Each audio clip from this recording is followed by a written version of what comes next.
Perkenalkan, nama saya Nika Dikriasih. Saya merupakan salah satu mahasiswa P3 dalam jabatan tahun 2022 kategori 2. Nah, pada kesempatan hari ini saya sudah didampingi oleh Ibu Kepala Sekolah SD Nomor 8 Binasan, Ibu Ketut Widiasih SPD SD, selaku salah satu narasumber yang akan saya wawancarai pada hari ini.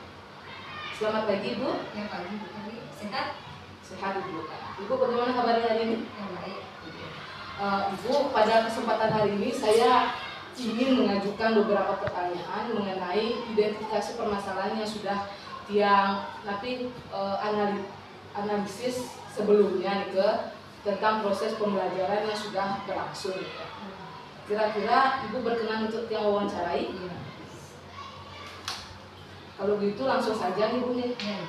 Pada pertanyaan pertama Nika, dari hasil penilaian awal yang telah yang lakukan sebagai guru PJOK, hampir sepertiga dari jumlah siswa di kelas 6 memperoleh hasil belajar yang masih rendah.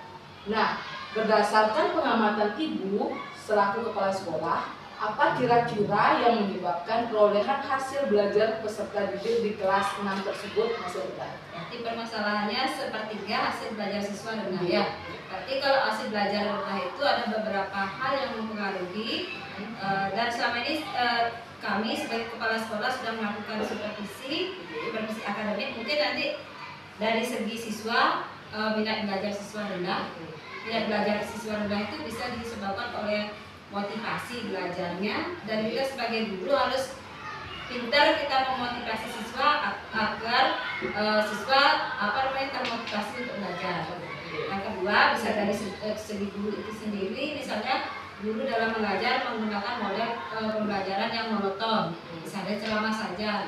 Itu bisa diatasi dengan pemilihan model belajar yang lebih bervariasi, misalnya dengan PBL atau dengan yang lainnya. Jadi tidak ceramah tidak harus ceramah ya, bisa dengan kerja kelompok, dengan proyek-proyek gitu bisa.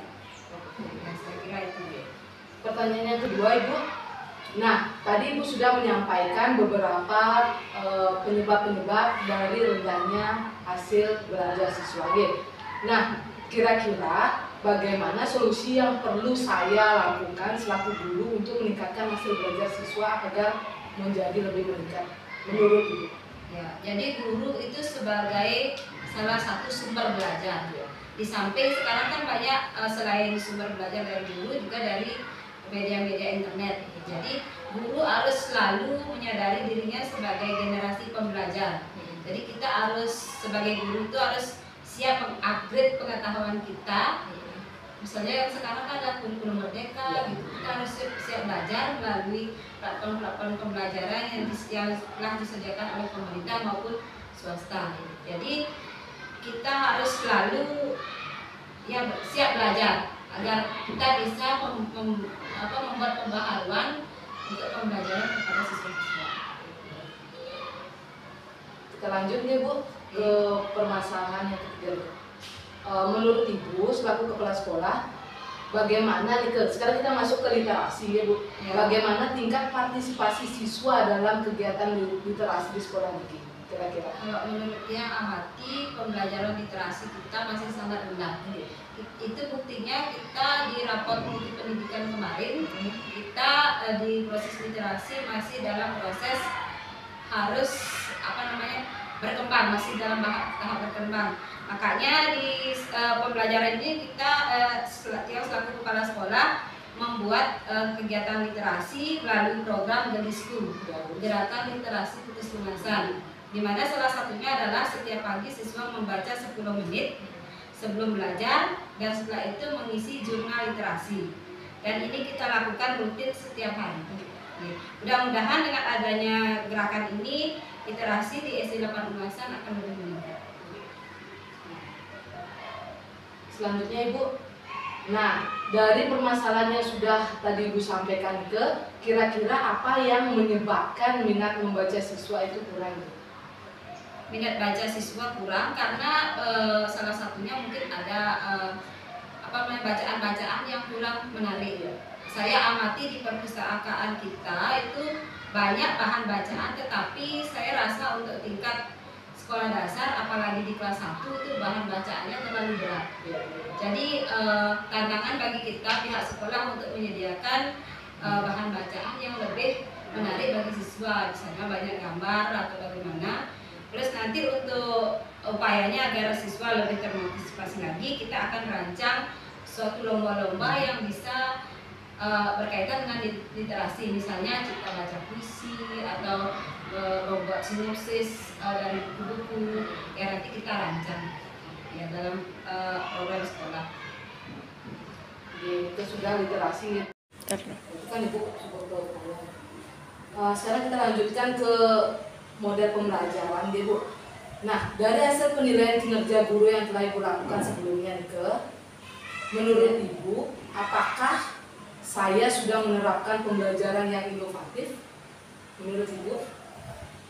Kalau saya kan mengamati beberapa kali saat mengajar saja, yang mungkin kalau pembelajaran inovatif itu, yang inovatif itu seperti menggunakan model ya.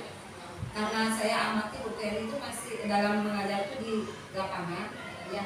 Saya belum sempat mengamati di kelas.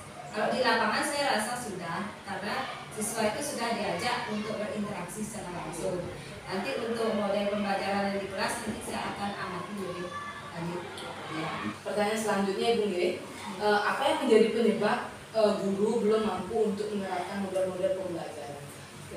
Penyebab guru belum mampu mempergunakan atau mengaplikasikan pembelajaran inovatif karena mungkin guru itu belum mampu atau belum paham apa itu pembelajaran inovatif, bagaimana modelnya, bagaimana sintaknya, itu mungkin yang belum dipahami, sehingga nanti saya akan berupaya untuk di RKAS mendatang akan merancang suatu workshop atau bisa IHT, in-house training, untuk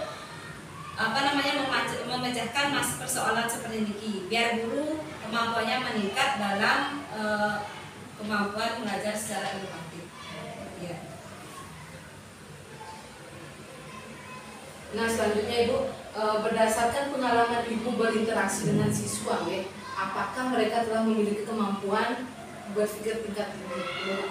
Ya, berdasarkan pengalaman yang sebelumnya, yang sebagai guru kelas 6. Jadi untuk kemampuan berpikir siswa tingkat tinggi itu belum sepenuhnya bisa dilakukan oleh siswa. Kita sudah membuat laporan penelitian, ini PTK yang berkaitan dengan berpikir kritis siswa melalui PBL. Ya, dari segi rendahnya berpikir tingkat tinggi siswa yang temui di kelas waktu jadi guru, itulah yang membuat ini. Jadi secara umum siswa belum mampu untuk mengembangkan berpikir kritis melalui pembelajaran yang klasikal. Jadi harus perlu model-model yang bisa meningkatkan mereka untuk berpikir kritis.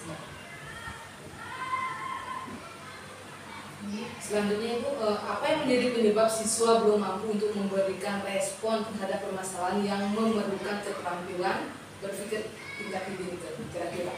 Yang menjadi penyebabnya sehingga mereka belum respon terhadap, karena kita belum memberikan tantangan kepada siswa. Jadi kita perlu membuat rencana pembelajaran yang bisa menantang siswa agar mereka timbul untuk berpikir kritis. Yang pertama, yang kedua bisa mengajukan, kita sebagai guru mengajukan pertanyaan-pertanyaan pemantik. Jadi pertanyaan pemantik itu yang bisa menantang siswa untuk berpikir kritis itu berdasarkan pengetahuan yang mereka miliki. Karena sumber pengetahuan itu bukan hanya dari guru sendiri, bukan hanya dari buku, tapi dari dunia internet. Kita ketahui bahwa setiap hari siswa itu pasti mengakses internet. Ya. Baik, itu saja mungkin pertanyaan yang saya sampaikan atau saya tanyakan kepada Ibu. Terima kasih kepada Ibu sudah mau meluangkan waktunya untuk saya wawancarai. Semoga apa yang sudah Tiang dapat atau jawaban-jawaban yang sudah Tiang dapat dari Ibu dapat saya manfaatkan untuk mengembangkan kemampuan saya lebih lanjut. Sama-sama Bu Kelly, semangat. Ya, semangat. Terima kasih Ibu.